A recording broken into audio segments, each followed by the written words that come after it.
Olá, sejam muito bem-vindos a mais um episódio do podcast Philips Connect Day 2025. Esse episódio é muito especial, ele está sendo gravado na RIS, na Healthcare Innovation Show, em São Paulo.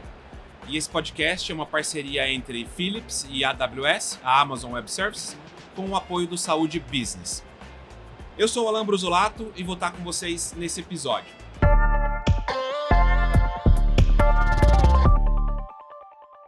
Hoje eu tenho a alegria de receber o Dr. Bruno Aragão. Dr. Bruno, seja muito bem-vindo. Muito obrigado, é um prazer estar aqui conversando com vocês. Bacana. Então eu vou apresentar o Dr. Bruno aqui, tem um currículo incrível. Então, o Dr. Bruno é médico formado pela Faculdade de Medicina da Universidade de São Paulo, com residência em radiologia no INRAD, doutorado em radiologia pela USP e MBA em gestão de medicina diagnóstica.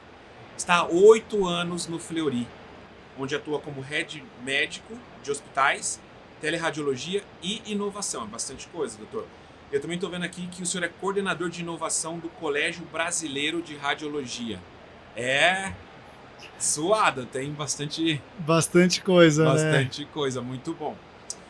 Doutor Bruno, vamos começar. Como que o senhor enxerga a inteligência artificial na radiologia hoje no Brasil, a maturidade e no Fleury? Perfeito. Esse tema da inteligência artificial aplicado na prática ali no nosso fluxo de trabalho, ele não é tão novo assim, né? Se a gente for olhar na linha do tempo, o primeiro software de inteligência artificial aplicado comercialmente foi em 2017, liberado pelo FDA. Então, muitas vezes, em várias conversas, a gente percebe que muita gente tem uma certa ansiedade. Por que a gente não está usando tanto inteligência artificial e tal? Mas se a gente for ver, o primeiro software comercial foi em 2017. Então, a gente não tem ali nem 10 anos de história comercial de ferramentas de IA aplicado. Então, é novo mesmo. Tudo isso é muito novo.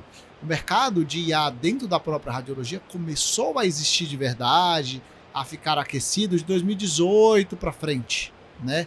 Quando a gente já viu, já estava um pouco no buzz, a palavra inteligência artificial já estava sendo muito noticiada, especialmente no nicho de imagens, né? Naquela época não se falava tanto de análise de texto, tudo era NLP, mas não existia os Large Language Models, mas dentro da radiologia tudo isso é muito recente.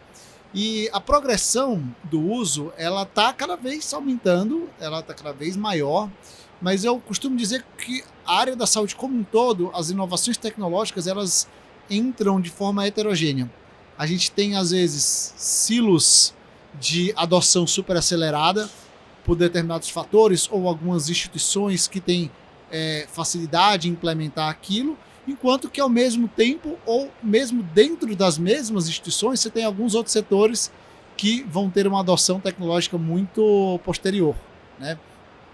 Hoje a gente tem já muitas ferramentas comerciais disponíveis para a área da radiologia. Para você ter ideia, nos Estados Unidos, aprovados pelo FDA, a gente já tem cerca de 1.200 softwares registrados como software de saúde que tem algum nível medical device que tem uma inteligência artificial no seu core. Desses 1.200, 76% mais ou menos é da área da radiologia. E aí a gente entende por que quando se fala em inteligência artificial, a radiologia ainda é o carro-chefe, né? E eu vejo muito. Você vê aqui nos eventos, na RSNA, a radiologia está realmente mais avançada e mais madura. Essa é uma realidade no geral, mas quando a gente olha para o mercado brasileiro, o senhor vê a inteligência artificial sendo aplicada em grandes grupos, ou você já vê essa demanda começando em grupos menores, hospitais menores? Qual que é a tua percepção? Perfeito. No Brasil, a gente não tinha esse número da quantidade de ferramentas tão preciso. Recentemente, o Colégio Brasileiro de Radiologia, em parceria com a Anvisa, revisou todos os softwares registrados de saúde e a gente conseguiu chegar num número, vai ser publicado, já dando em primeira mão esses números, mas já foi publicado no Congresso semana passada, mas vai sair um relatório oficial sobre isso. A gente tem apenas 64 softwares de inteligência artificial registrados na Anvisa para a saúde. e a proporção também é parecida, 73% deles dentro da área da radiologia.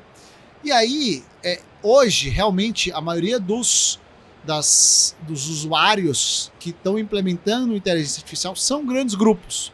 E eu diria que o motivo disso tem uma razão que é uma das maiores dificuldades, não só no Brasil, mas no resto do mundo, que é a parte da lógica financeira da IA, que é o famoso quem paga a conta, onde está o retorno sobre o investimento. Então, especialmente inteligência artificial com finalidade clínica, seja para melhoria de diagnóstico ou para resolver processos clínicos, muitas vezes você tem ganhos clínicos, sim, ganhos de qualidade, mas eles são ganhos que não giram tanto ponteiro ali financeiro.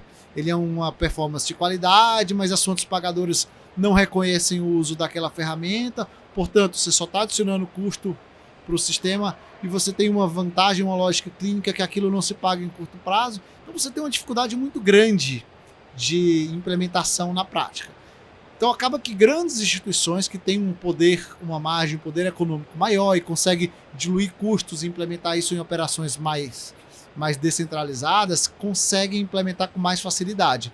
Mas esse jogo, ao longo do tempo, tem virado. A gente já tem visto várias soluções focadas numa lógica de pequenos players, porque a medicina não acontece só dentro das grandes cidades, das grandes capitais, onde estão os grandes grupos. A medicina no Brasil está nas cidades pequenas e médias, e é um mercado completamente não consolidado, né? E eu acho que a indústria da inteligência artificial está aprendendo a navegar nesse cenário de players pequenos, que tem outros problemas e outras capacidades de investimento em tecnologia. Olhando para o Fleury, como que essa jornada começa dentro da instituição? Por onde vocês começaram? Como que vocês priorizaram os primeiros investimentos, os primeiros testes? Perfeito. O primeiro investimento que a gente fez de aplicação de inteligência artificial aplicado especificamente em imagem foi em 2018. Né? A gente começou com um software de triagem de sangramento intracraniano e tromboembolismo pulmonar. A lógica é a priorização de worklist, que a gente chama. Quando você tem exames de tomografia, por exemplo, isso faz muito sentido no que a gente chama de uma pilha ambulatorial de laudos, uma pilha de trabalho ambulatorial, onde o paciente vai fazer o exame na unidade e ele vai receber esse laudo normalmente em 2 dias depois que ele fez o exame. Diferente de um hospital de urgência que o laudo sai em poucas horas.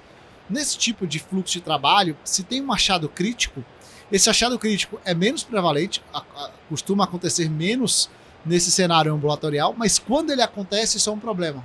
Porque imagina que você tem um sangramento intracraniano e vai avisar isso num laudo 1 dia e meio, 2 dias depois. Então essa era uma dor muito grande nossa da rotina. E aí surgiram ferramentas de IA que conseguem fazer análise desse sangramento intracraniano assim que o paciente sai da máquina e em coisa de 15, 20 minutos o radiologista já recebe um alerta.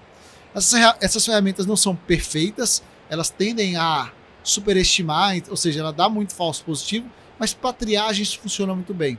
Porque várias vezes o radiologista vai lá, vê que esse alerta não era realmente um sangramento, ele descarta aquilo dali e segue o fluxo de trabalho. Mas aquele caso que ele priorizou faz uma diferença enorme para o paciente. Né? O paciente consegue ser alertado de que tem um achado crítico em uma questão de 30 minutos, 1 hora no máximo. Isso faz uma diferença muito grande. Então começamos com esse tipo de aplicação já há muito tempo, 2018. Né? Já temos uma experiência bem grande. E uma das grandes dificuldades hoje que a gente tem, não só a gente, o mundo inteiro, existe um termo que a gente costuma falar, não sei se você já ouviu falar de um termo em inglês chamado FOBO. Chama Fear of Better Options, ou seja, é uma ansiedade que você gera quando tem muitas opções. Imagina quando você vai no restaurante, você tem um cardápio enorme, isso te atrapalha, você não sabe o que escolher, você não sabe se vai fazer uma escolha certa, uma escolha errada.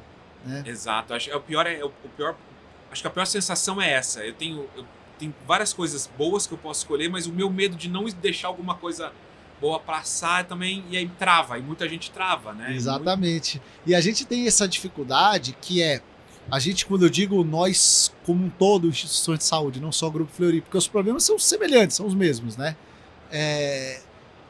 Além disso, você tem várias opções e no começo, no boom, quando começou isso em 2018, 2019, todo mundo queria experimentar a inteligência artificial. Então, se aceitava fazer provas de conceito com muita facilidade, todo mundo que batia na porta você colocava para dentro. Com o tempo, o mercado da radiologia começou a sofrer uma fricção com isso. Esse foi um termo que eu ouvi no RSNA há alguns anos atrás e ele traduz muito isso. Começou a gerar uma fadiga das POCs, uma fadiga das provas de conceito. É tanta prova de conceito que o seu time de TI não consegue dar conta, o seu time médico não consegue avaliar. E com o tempo o mercado começou a ficar mais seletivo. Não se faz mais qualquer prova de conceito e a gente foi mudando o jeito de trabalhar. Hoje a gente tem um time dedicado para fazer essa pré-triagem daquilo que a gente quer avaliar. E isso é fundamental para a saúde mental da equipe, senão ninguém consegue dar conta de analisar. E aí sim a gente montou um fluxo, um processo muito bem estruturado de testagem dessas inteligências artificiais que a gente fala de mercado, porque tem coisas que a gente deixa para fazer de mercado e estrategicamente tem coisas que a gente prefere desenvolver interno, né? Mas via de regra, interno a gente gosta muito de trabalhar com fluxos e processos e coisas que são clínicas, que são diagnósticos, que tem um ciclo de desenvolvimento muito mais complexo. É mais interessante pegar coisas de mercado, produtos de prateleira. Mas até para escolher produto de prateleira é uma arte, não é simples, é super complexo. E a gente tem hoje esse processo muito bem estruturado. E tem um fluxo que a gente tem um checklist. Então, por exemplo, clinicamente tem que ser relevante, ou seja, tem uma coisa que é uma frase dura e forte que eu vou falar agora, mas eu levanto muito essa bandeira. Não é métrica de sucesso de instituições de saúde a quantidade de algoritmos de IA que ela tem implementado em prática. O mercado, com o tempo, começou a gerar essa distorção. Nossa, a instituição de saúde tem 40 e tantos algoritmos implementados. Isso não é uma métrica de sucesso. Porque, provavelmente, muitos dos algoritmos estão sendo implementados pelo FOMO, pelo Fear of Missing Out, pelo medo de estar de fora. Na verdade, você tem que ser seletivo. Você tem que ter poucos algoritmos e algoritmos que realmente gerem impacto. E aí eu posso falar do meu lado, a gente já passou por toda essa onda. Já tive uma época onde a gente botava para dentro um monte de startup, queria avaliar tudo, tinha uma sede de analisar IA. Com o tempo a gente vai ganhando maturidade, a gente vai entendendo, opa, não é esse o jogo é outro. O jogo não é eu tenho mais IAs que os outros, não. O jogo é eu tenho IAs que realmente fazem diferença no meu negócio. Então, eu acho que o mercado, com o tempo das instituições de saúde, estão se autorregulando. A gente já não vê mais essa manchete de que ter muita IA implementada é uma vantagem. A gente já vê o contrário, a gente já vê cases de sucesso agora que realmente fazem diferença, né?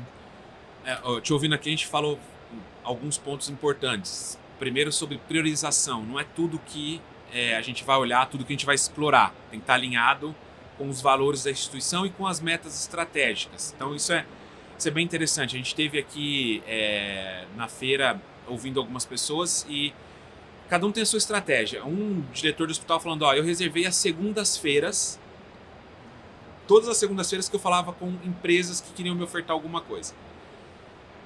Consumia, eu não conseguia fazer. E aí eu passei e foi criando uma estratégia porque ele não queria deixar de falar com o mercado, de ouvir o mercado. Então, é muito curioso. E também saber o que não é prioridade é muito importante. O não é muito importante, né? Porque a gente é drenado para tudo. Então, saber falar não também é muito relevante, importante pra gente, né? Exatamente. E tem uma coisa que eu acho muito, muito legal, que é o seguinte: não existe também uma ferramenta de IA que seja boa ou ruim, depende do uso e do perfil da instituição. Vou te dar um exemplo. Eu já usei ferramentas de priorização, por exemplo, que fazia muito sentido isso estar no hospital, mas depois quando você coloca na prática, você vê ele funcionando no hospital, o laudo já vai sair em algumas horas, o impacto de verdade daquela priorização não é tão grande, ele detecta muitos casos. Se você usar como métrica de sucesso a quantidade de casos impactados, vai parecer que o impacto na vida real é alto. Mas se você realmente for conversar com os usuários, às vezes com o radiologista, o cara fala, não me ajuda, isso aí é legal, aí o pessoal botou para mim, mas não é tão legal.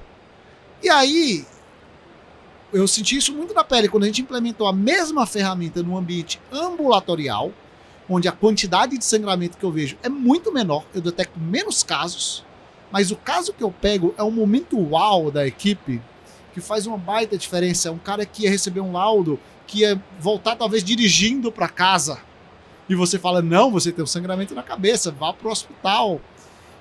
Então a gente vai com o tempo ganhando a experiência de mudar a métrica de sucesso. A métrica de sucesso às vezes atrapalha a gente, né? Então, por exemplo, esse momento uau, a quantidade de casos de alto impacto que mudou muito realmente a condução de um caso, talvez seja uma métrica muito interessante. Isso não é fácil, isso não é claro, não tem receita de bolo, eu não consigo te falar quais são as métricas de sucesso para um determinado caso de uso. A gente vai aprendendo na prática, e eu já cometi muitos erros nessa avaliação. Hoje eu olho para trás na análise de algumas ferramentas e falo, gente, como a gente não sabia lidar com isso? Meu Deus do céu, como é que eu fiz isso no passado? É tão óbvio. Como é que eu tomei essa decisão tão errada, né? Mas é interessante essa perspectiva. E olhando para esse mundo que vocês estão inseridos, né, a radiologia, o que tem se mostrado promissor? Para onde está indo? Onde tem maiores benefícios? Perfeito. Durante muito tempo a gente estava muito focado no que a gente chama dessas IAs clínicas, IAs diagnósticas. A IA que vai dar um diagnóstico, que vai fazer uma triagem, que vai ajudar o radiologista ali realmente ou na detecção, ou num fluxo de processos de saúde. O que está muito animador, e eu particularmente tenho, é o que me brilha o olho muito recentemente, porque essas IAs diagnósticas, eu falei que elas começaram a bombar em 2017, 2018. A gente está em 2025, evoluiu muito, tem muita ferramenta, mas substancialmente não teve nenhum grande game changer ali, uma coisa que você falou que entrou arrebentando, que mudou o jeito. Talvez a gente vá ter muito próximo. Mas em compensação, ferramentas de fluxo de trabalho, com as novas LLMs, coisas que tornam a produtividade, ferramentas de produtividade, coisas que integram ali por meio de agente, você conseguir consultar informação clínica, fazer correlações de dados, eu acho que essa é uma nova fronteira que a indústria inteira tá crescendo. Se a gente está falando de ChatGPT de 2023 para cá, o mercado está começando, está engateando nisso. Então a gente está vendo que a indústria está começando a trazer, a incorporar esse tipo de ferramenta. Hoje eu acho que essas ferramentas de produtividade, do fluxo de trabalho, muito menos clínicas, mas mais processuais, são a nova fronteira de disrupção do radiologista. Vou te dar um exemplo. Às vezes uma simples ferramenta de reconhecimento de voz, que o radiologista já usa há anos, há décadas a gente já faz reconhecimento de voz, só que agora elas estão mais espertas, mais inteligentes com IA, talvez ela gere um impacto no fluxo de trabalho maior do que uma ferramenta que diagnostica um câncer um pouco melhor, num grau pequeno ali de ganho de performance. O impacto clínico, da produtividade, do fluxo do serviço inteiro andar melhor, você consegue gerar impacto, inclusive, para o paciente, que vai receber o seu resultado mais rápido, vai conseguir ter uma coisa muito mais assertiva, né? E a gente fala muito aqui no Brasil, você vê nos palcos dos eventos, no congresso, a palavra interoperabilidade, né?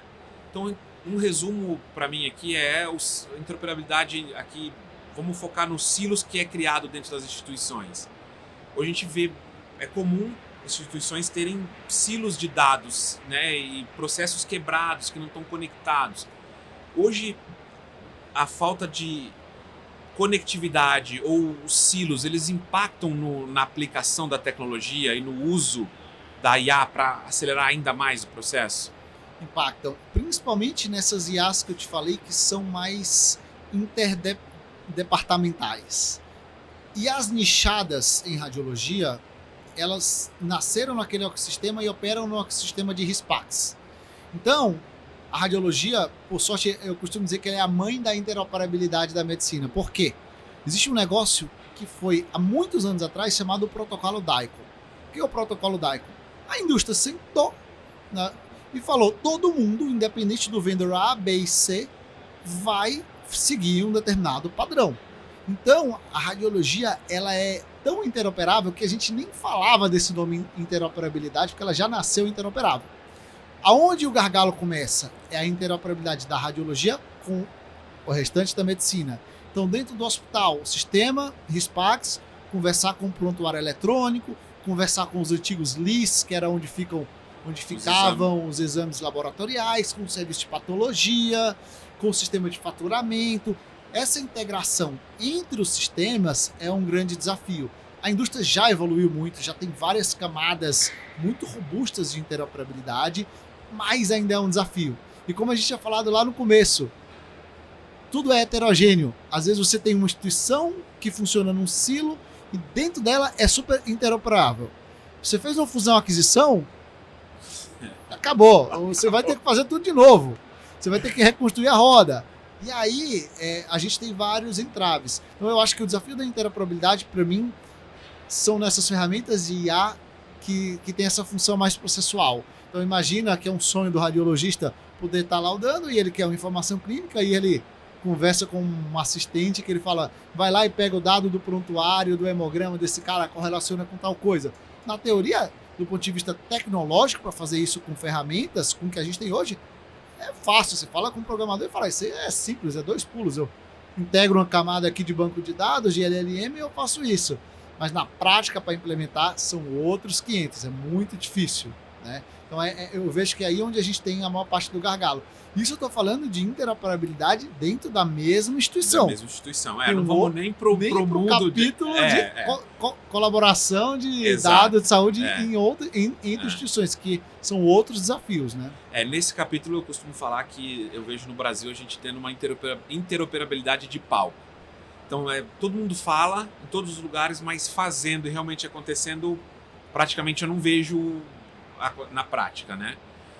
E quando a gente olha pro desafio, assim, qual um grande desafio que vocês tiveram para fazer uma implementação bem feita do uso de IA? O que realmente pegou e foi difícil de superar? Olha, a decisão de compra eu acho que é um ponto de dor. E a gente demorou muitos anos para ganhar maturidade em entender se está fazendo uma decisão de compra bem feita, que é exatamente essa. Uma etapa de validação clínica para realmente ter certeza que a ferramenta funciona bem, uma etapa de avaliação de implementação para entender se os seus sistemas, como essa integração é fluida ou não, depois uma etapa de negócios para a gente entender se no nosso ecossistema isso vai funcionar bem, vai trazer, não, mesmo que não seja um retorno financeiro direto, mas um retorno de qualidade processual bom, que justifique. Então, todo esse desafio de ganhar maturidade, eu acho que é um desafio muito grande. E depois, é um desafio talvez maior ainda, que foi o desafio de aprender a dizer não. Um desafio de, durante um tempo, muita gente olhar, mas por que você não tem tantas ferramentas de IA implementadas? E a gente conseguir mostrar que, olha, eu não ter tantas ferramentas implementadas de IA significa que talvez eu tenha um senso crítico maior, eu consiga discernir que aquilo de fato não vai fazer tanta diferença, por isso a gente é mais seletivo.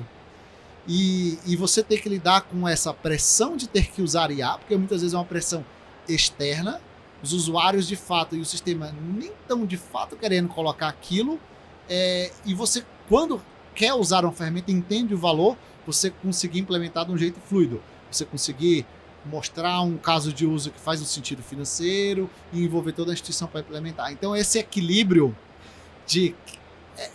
basicamente para quase uma terapia corporativa. Quem eu sou, qual é a personalidade que eu quero ter diante desse negócio. E hoje a gente tem um papel muito claro. Isso já está muito bem enraizado no nosso jeito de trabalhar com inteligência artificial.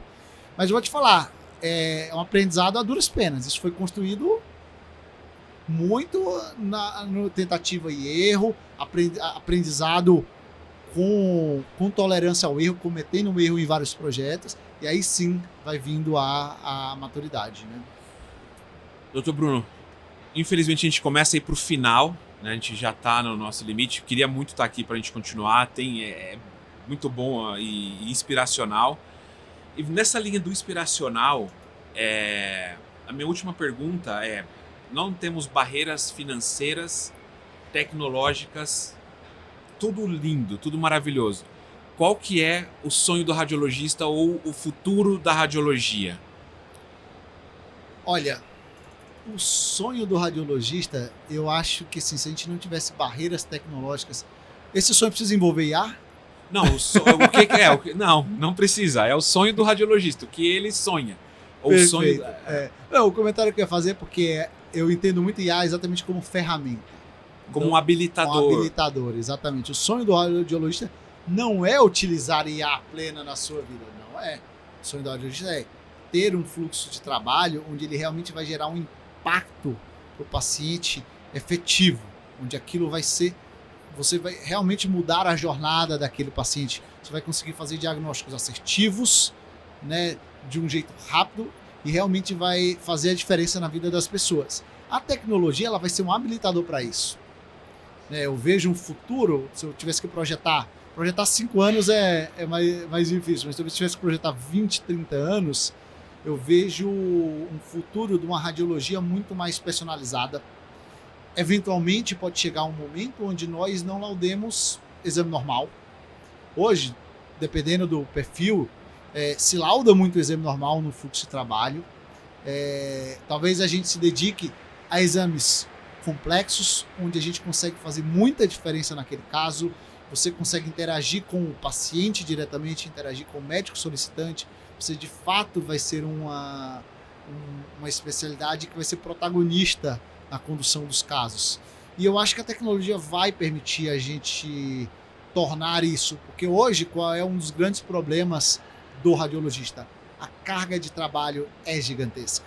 Existe um gráfico que mostra a proporção do aumento da quantidade de exame anual, que é mais ou menos em torno, dependendo da estatística, de onde você tira, em torno de 10 a 13% ao ano, aumenta a quantidade de exames, e a taxa de aumento das radiologistas é entre 1% e 3% ao ano. Não acompanha. É uma boca de jacaré que vai dar problema em algum momento. Se a gente não tiver uma disrupção tecnológica para tornar isso viável, a gente está olhando uma tragédia anunciada. A gente vai ter uma falta de especialistas para conseguir dar conta da quantidade de exames, né? Então a gente enxerga muito tecnologia não no sentido de substituição, mas no sentido de fato de conseguir fazer com que o radiologista consiga ter um nível de produtividade que dê conta de toda essa carga de trabalho.